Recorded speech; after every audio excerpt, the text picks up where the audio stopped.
So from the football pregame show to the hoops pregame show, Bobby Hurley showing Herm Edwards some love earlier in the year, and Herm is here to return the favor. It is great to see you. You said you were a little nervous with this whole TV thing. But you can tell I'm not used to holding a mic. I know you're doing a great job so far, Coach. Doing a great job so far. But I want to ask you about your relationship with Bobby Hurley, because I know that it's a unique one and it's a special one. What has it been like getting to know him? Well, his energy and passion for the game of basketball, it goes back to his college career, and I watched him at Duke. I was a UNLV fan a little bit when he was playing. I never told him that, but yeah, you know, I met Bobby in Bristol, and right away we kind of had a vibe. We talked. I was working for ESPN, and then obviously when I took the job, the first person I got a hold of was Bobby. And you know what he brings to the table is this, and Coach he'll agree with this. And he was the same kind of coach. We have a saying with my football team: leave it on the grass. Whatever you do when you walk into the arena, just leave it on the grass, and you can live with the consequences of what happens in the game. When you watch this team play, they're going to leave everything they have on the court. That's all you can ask for of a basketball team, football team, of an athlete. Hey, you guys are such good buddies. Is he going to lend you Lou Dort now? Is he going to play for you or not? I've got a perfect position. We call him the Tillman. He's a kind of a safety. He's kind of a joker. He does everything. This guy is a tremendous athlete, boy. Did you really bring him out? Did you bring him out for? There's no way Bobby's gonna let me have this guy. He was out for a couple, just for a look. I told him. What position would he play? The Tillman. He's safety. And basically, okay. We call that guy. He's a jack of all trades. He's a safety. He's a linebacker. He's a cover guy. Yeah. And we named it after a guy. And Pat Tillman that played here, obviously, the position. This guy is a unique player and fun to watch. So when you came from the booth, we were talking about the booth, you came from the booth to coaching. Obviously, you coached in the pros as an assistant in college, but as the head coach, what has the whole experience been like for you? It's been fantastic, and I missed it. I think when you've always been involved in a team sport, and obviously when I worked in Bristol, different team, but just remember this, I was in professional football for 30 years. That's all I know. Yeah. It was almost like I wasn't connected anymore. When you're an athlete, a coach, you live in this bubble.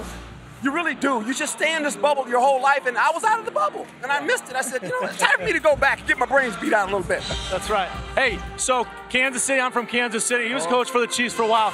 Best barbecue in KC. Well, it's Jack Stacks because of, we know why, the beans. The beans, every time. Listen, PJ, you'll like this. I was in California when we left, and my wife had this grand idea. We're going to build this house in Carmel. I said, really? I said, okay. I'm going to have to go back to work. But anyway, so we build this house, and she says, you know, you can order Jack Stacks, and they'll send it. I said, have the beans. And you got them. Oh, yeah, I'm going to get the beans. All right. All right. Absolutely. He's the mayor of Carmel. Hey, tell me about the recruiting.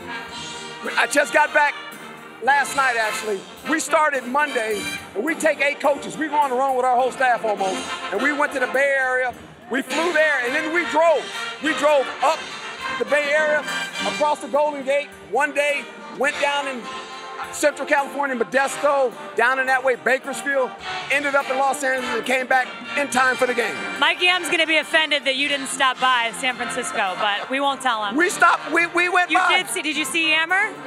No, I did not. Okay. No. All right. You know he's watching. He can't play. No way. We went by Sarah. Obviously, had to go by right. Sarah, you know, and there's some good players that came out of there. One is playing this week, Captain America. Ooh, okay. So that's Tom Brady. Captain America went there. You go. know that. You're going to go straight from recruiting basically into spring ball, because spring ball starts for you guys in 2 weeks. You're going to be wrapping up spring ball before most teams even take the field. February 28th is your spring game. Spring game right here on the Pac-12 Network. Why do you go so early? Tell me the theory behind it, Coach. Well, for us, because we have so many young guys, we just felt like putting them in the weight program on a consistent basis would benefit us more. Going early helps us in this sense that we've brought in 3 freshman quarterbacks. And we have a sophomore coming back. So there's going to be competition at the quarterback position. We want to get them on the field. And also this, let's say a player gets injured, and hopefully that never happens. You have time for that player to heal before summer camp. So it's a good way to go about our business. They'll stay consistent on the weight program and the running program. It won't be broken up by football, so it's a good way to do it. Does that mean we can get on the golf course a little earlier? Come on, you come see me. That's what PJ's here. What's your handicap? When I'm playing, it's, 12 probably when I don't play a lot. I don't play a lot. Digits. I don't. No. Playing out here a lot? I haven't played any yet. Not out here. I got a real job. I'm coaching. This is a real Not doing job. any of The this head TV coach crap. can go out and play now. I tell you what.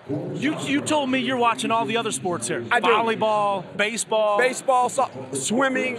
I have 2 little girls, 11 and 12. My wife. We go to all the events.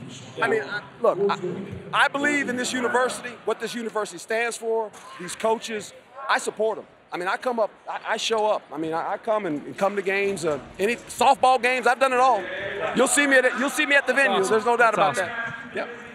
Herm, I wish we could have you on the entire rest of the If you half need hour, me, but I'm told that we... You know, he can't go a whole game, so if you need me, I've done some basketball in my time. You know what's funny? We might bring you back for the halftime show. The great Bill Walton is sitting over there. I know, and so he's coming on next. Listen to this, though. I told Bill, I said, you know, Bill, you don't know this. And he says, what? I said, we competed against each other. He says, what do you mean? He says, I know you went to Cal. I said, I was at Cal in '72, and you were playing for UCLA. I started mentioning Ricky Hawthorne and all those guys. He said, oh, my God. I was there.